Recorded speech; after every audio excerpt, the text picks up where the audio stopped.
पूर्णज्ञं परमार्थमार्गवरदं सर्वज्ञपीठासनं संसारार्णवरारकं यतिवरं तत्त्वार्थसिद्धिप्रदम् पारिव्राज्यशिरोमणिं श्रितपरं देवी कटाक्षान्वितं श्रीमच्शङ्करमाश्रितेस्तवरदं सर्वावतारं श्रये। श्रीमच्शङ्करमाश्रितेस्तवरदं सर्वावतारं श्रये।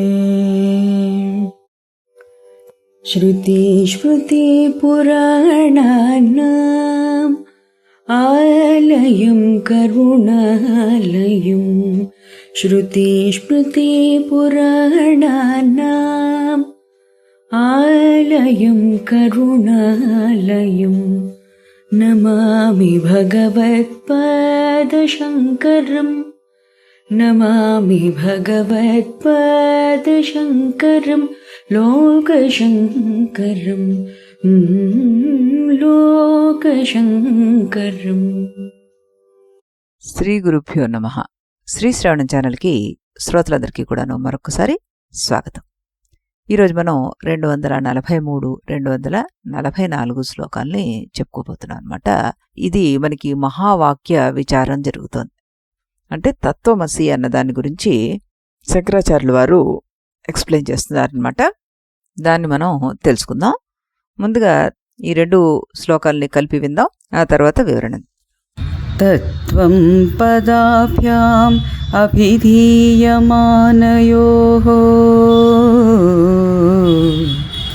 బ్రహ్మాత్మనోః శోధితయోర్యదిత్థం శ్రుత్యాతయోః తత్వమసీతి సంయక్ ఏకత్వమేవ ప్రతిపాద్యతే ముహుః. ఐక్యం తయోః లక్షితయోర్నవాచ్యయోః నిగద్యతే న్యోన్య విరుద్ధధర్మిణోః ఖద్యోతభాన్వోరివరాజ భృత్యయోః కూపాంబురాస్యోః పరమాణుమేర్వోః.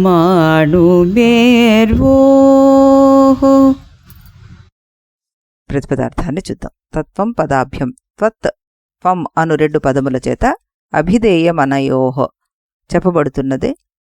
బ్రహ్మాత్మనోః బ్రహ్మస్వరూపులైన జీవాత్మ పరమాత్మలు ఇత్తం ఈ ప్రకారముగా సమ్యక్ బాగుగా శోధితయోర్యది పరిశోధింపబడిన వారు కాగా తయోః ఆ జీవేశ్వరులకు తత్వమసీతి తత్వమసి అను శృత్య వేదము చేత ఏకత్వమనే ఐక్యమే సమ్యక్ లెస్సగా ముహుహు మాటిమాటికి ప్రతిపాద్యతే ప్రతిపాదింపబడుతోంది అంటూ చెప్పారు. తర్వాత శ్లోకంలో ఏమంట, ఖద్యోత భాన్వోరివ మిణుగురు పురుగు సూర్యుని వలెనును పరమాణు మేర్వోహ ఇవ అతి సూక్ష్మ పరాగరేణువు మేరు పర్వతమును వలెను కూపాంబురాస్యోహ ఇవ బావి సముద్రం వలెనును రాజభృత్యయోహ ఇవ రాజు సేవకుని వలెనును అన్యోన్య విరుద్ధ ధర్మిణోహ పరస్పర విరుద్ధ ధర్మము గలవారుగా లక్షితయోః లక్షణావృత్తి చేత తయోః ఈ జీవేశ్వరుల యొక్క ఐక్యము ఏకత్వము నిగద్యతే చెప్పబడుతోంది. వాచ్యయోః వాచ్యార్థములకు నా నిగద్యతే అన్నారు, అంటే చెప్పబడడం లేదు అంటూ చెప్పడం జరిగిందనమాట. మరి అర్థం ఏమిటో మనం ఇక్కడ ఒకసారి చూద్దాం. తత్వమసి అనే మహావాక్యంలో శృతి జీవబ్రహ్మల ఐక్యతను పదే పదే ప్రబోధిస్తున్నప్పుడు తత్వం అనే పద వాచ్యార్థాన్ని విస్మరించి వాటి లక్ష్యార్థం ఏమిటో విడదీసి చూసి స్పష్టంగా గుర్తించాలి అంటున్నారు శంకరుల వారు. సూర్యుడు మిణుగు పురుగు వలె ఈ తత్ త్వము పదాలు అనంత వైరుధ్యాన్ని కలిగి ఉంటాయి. రాజు, బంటు, సముద్రము, నుయ్యి, మేరుపర్వతము, అణువు వలె ఇవి ఎంతో అంతరంతో కనిపిస్తున్నాయి. కాబట్టి వాచ్యార్థాన్ని వీడి లక్ష్యార్థాన్ని గ్రహించాలి అంటూ చెప్పడం జరిగిందనమాట. తత్వమసి అనే మహావాక్యంలో తత్ త్వం అనే రెండు వేరువేరు పదాలున్నాయి. తత్ అంటే బ్రహ్మం, త్వం అంటే జీవుడు. ఈ రెండూ కూడా ఒకటే అని ఉపనిషత్తులు చెప్తున్నాయి. ఇప్పుడు మనం దీన్ని మరి కొంతగా అర్థం చేసుకోవడానికి ప్రయత్నం చేద్దాం. ఇక్కడ ఈ మహావాక్యాన్ని తత్వమసి అన్నదాన్ని ప్రతి మనిషి శాశ్వతమైన దైవాంశమే అంటూ గీతాచార్యుడు మనకు చెప్తుంటాడు కదా. ప్రతి వ్యక్తి ఎలా ఆత్మస్వరూపుడో శంకరాచార్యుల వారు ఒకసారి తన శిష్యుడితో జరిగిన సంవాదంలో సహేతుకంగా నిరూపిస్తారనమాట. గురువు శిష్యుని అడుగుతుంటాడు, నువ్వు ఏ వెలుగు వల్ల పదార్థాలను, ప్రాణులను జాగృత అవస్థలో గుర్తిస్తున్నావు అంటే శిష్యుడు సమాధానంగా పగలు సూర్యకాంతి వల్ల, రాత్రి దీపకాంతి వల్ల లేదా చంద్రకాంతి వల్ల అంటూ చెప్తాడు. గురువు మళ్ళీ ప్రశ్న వేస్తున్నారు, సూర్య దీపకాంతులను గ్రహించడానికి నీకు ఏది వెలుగు అని అడిగితే అప్పుడు శిష్యుడు దానికి నాకు ఆధారం కళ్ళు అంటాడు. గురువు కళ్ళు మూసుకుంటే అంటే స్వప్నావస్థలో నీకు ఏది వెలుగు అంటే బుద్ధి. గురువు అడుగుతారు, ఈ బుద్ధి కూడా లేనట్టి గాఢ నిద్ర సుషుప్తిలో నీకు ఏది వెలుగు అంటే శిష్యుడు సమాధానంగా అప్పుడు నేనే వెలుగు రూపుణ్ణి అంటాడు. కాబట్టి గురువు వెంటనే, కాబట్టి నువ్వే ప్రకాశరూపుడివి, ఆత్మస్వరూపుడు అని నువ్వే తెలుసుకో, అదే తత్వమసి. తత్ అంటే పరమాత్మ, త్వం అంటే జీవాత్మ, అసి అంటే జీవాత్మ పరమాత్మ ఒకటే అంటూ మహావాక్య బోధనం ఆయన చెప్తారన్నమాట. తత్వమసి మహావాక్యం గురించి మనం వివరించుకుంటే ఇది కేవలం ఒక వాక్యమే కాదు, జీవుడికి మరియు దేవుడికి మధ్య ఉన్న బంధాన్ని వివరించే పరమసత్యం అని కూడా చెప్పుకోవచ్చు.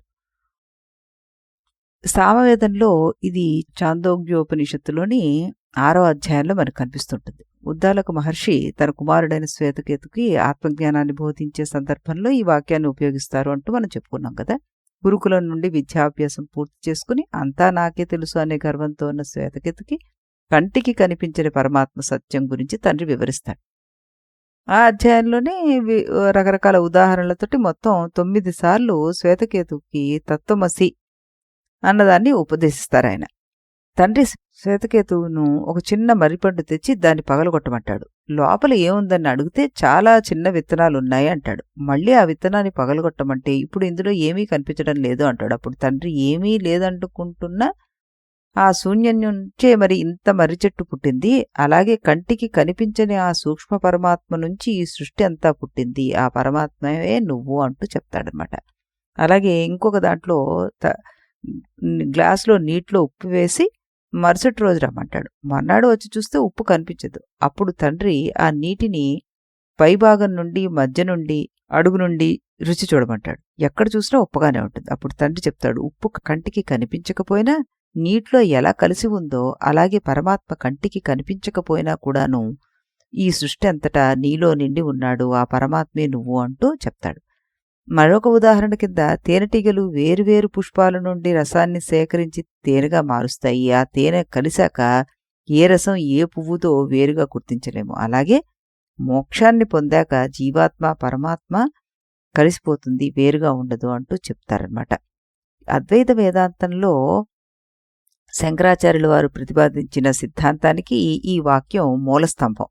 వేదాంత పరిభాషలో దీన్ని 3 భాగాలుగా విశ్లేషిస్తారు ఆయన. లక్ష్యార్థము, ఒక వ్యక్తి శరీరము, మనసు, బుద్ధి కాదు, వాటన్నిటికీ అతీతంగా లోపల ఉండే సాక్షీభూతమైన ఆత్మ అంటూ. ఉపాధి భేదంతో చెప్తారు. పరమాత్మకు ప్రకృతి ఉపాధి అంటే విశ్వరూపం, జీవుడికి మానవ శరీరం ఉపాధి. ఉపాధిని బట్టి చూస్తే ఇద్దరు వేరువేరు, కుండలోని ఆకాశం బయట ఉండే ఆకాశంలాగా. కానీ ఉపాధి అనే కుండని తొలగిస్తే ఒకే ఆకాశం మిగులుతుంది. భాగత్యాగ లక్షణం అంటారు.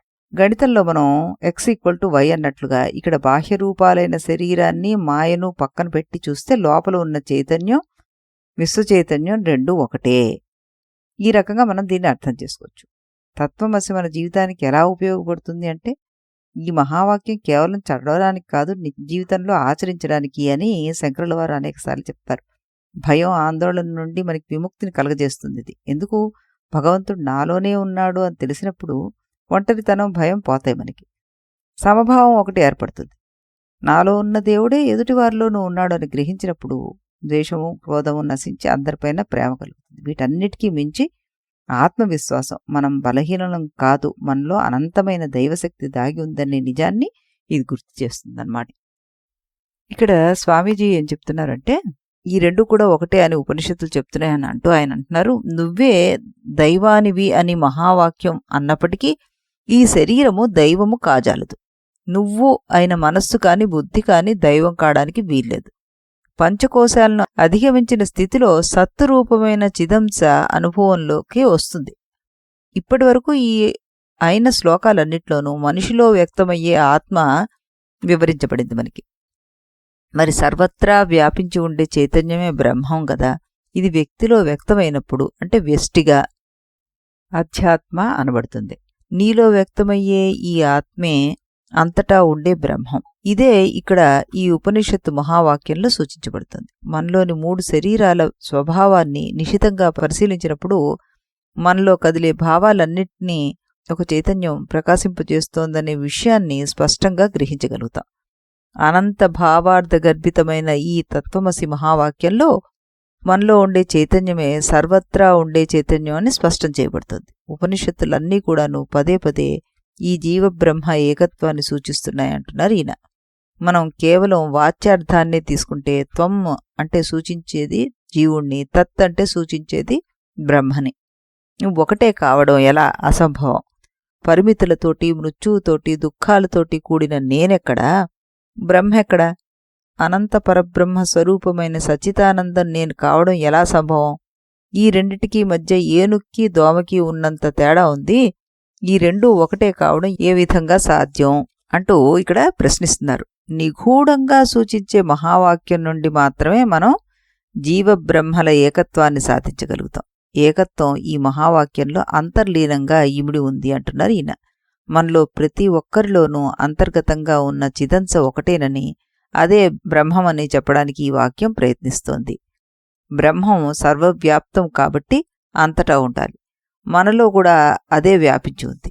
ఈ విధంగా మనలో ముఖ్యంగా ఉన్న చిదంశే సర్వత్రా ప్రపంచంగా ఉన్న బ్రహ్మం అని ఉపనిషద్ వాక్యం మనకి సూచిస్తోంది. కాబట్టి ఈ రెండిటికి ఉన్న తేడాలు మనకు సుస్పష్టంగా తెలుస్తూనే ఉన్నా, మనిషికి పుట్టుక ఉంది, దైవానికి అది లేదు. మనిషికి పెరుగుదల ఉంది, దైవానికి మార్పు లేదు. మనిషి నశిస్తాడు, దైవం నాశరహితుడు. మనిషికి మరణం ఉంది, దైవం అమరం. మనిషి అల్పజ్ఞానుడు, దైవం సర్వజ్ఞం అని మనకి అనిపిస్తుంది.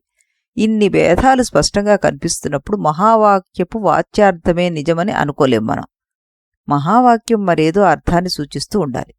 ఆ లక్ష్యార్థమే జీవబ్రహ్మల ఐక్యతను ప్రతిపాదిస్తోందని నమ్మచ్చును. మనలో ఉండే కేంద్రం, మన ఉనికికి ఆధారంగా ఉండే సత్యం ఏదైతే ఉందో అదే ప్రపంచం అంతటా అన్నింటికీ ఆధారంగా, అధిష్టానంగా ఉంది. ఈ ప్రపంచం అంతటికీ ఆధారంగా ఉన్న సత్యమే ప్రతి వ్యక్తికి ఆధారంగా ఉంటూ కేంద్రంగా ఉంటుంది. ప్రపంచం నుండి నామరూపాలను, వ్యక్తి నుండి పంచకోశాలను నిరసించి తీసివేయగా ఏ ఏకత్వం బాహ్యాభ్యంతరాల్లో మిగిలి ఉంటుందో అది ఏకము, అఖండము, అనంతము అయిన చైతన్య స్వరూపమే. దానికి బాహ్యము, అంతరము అనే భేదాలేవీ లేవు అంటూ చెప్తూ జీవునికి బ్రహ్మకి మధ్య బాహ్యంగా స్పష్టంగా కనిపిస్తున్న తేడాలను సూచించడానికి ఆచార్యులు వారు ఇక్కడ 4 ఉపమానాలను వాడారు. సూర్యుడు మినుగు పురుగు, రాజు సేవకుడు, సముద్రము నుయ్యి, మేరుపర్వతము అణువు. ఈ ఉదాహరణలో మెరిసి ఆరిపోయే మినుగు పురుగు వెలుగు జీవుడు, అపరిమితమైన తేజోరాశితోటి ఉండేవాడు సూర్యుడు అంటే బ్రహ్మం, పరిపాలింపబడే భటుడు జీవుడు, పాలించే ప్రభువు బ్రహ్మం, నూతిలోని పరిమితి జలం జీవుడు, అనంత జలరాశి అయిన సముద్రం బ్రహ్మ, అణువు జీవుడు, మేరుపర్వతం బ్రహ్మ. ఈ రెంటికి మధ్య ఏకత్వం ఎలా సంభవం అంటూ మనకొచ్చే ప్రశ్ననే శంకరులు వారు కూడా వేసి దానికి సమాధానాన్ని మళ్ళీ మనకి మరో 2 శ్లోకాల ద్వారా చెప్తారనమాట. ఇది చిన్మయానంద స్వామి వారి వివరణ.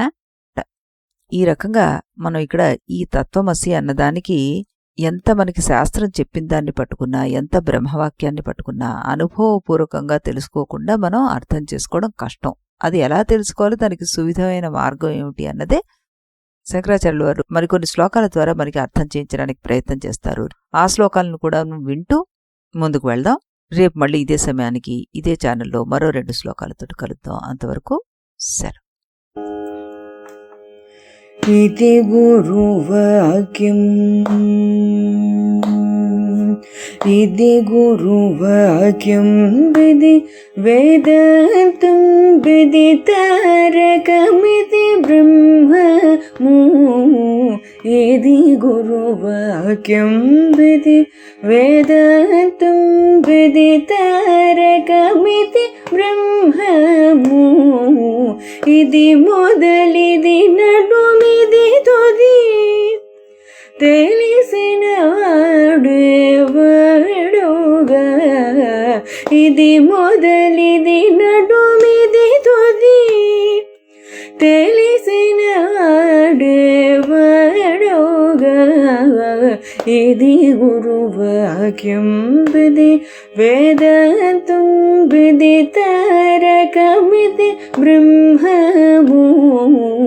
ఇది గురువాక్యం.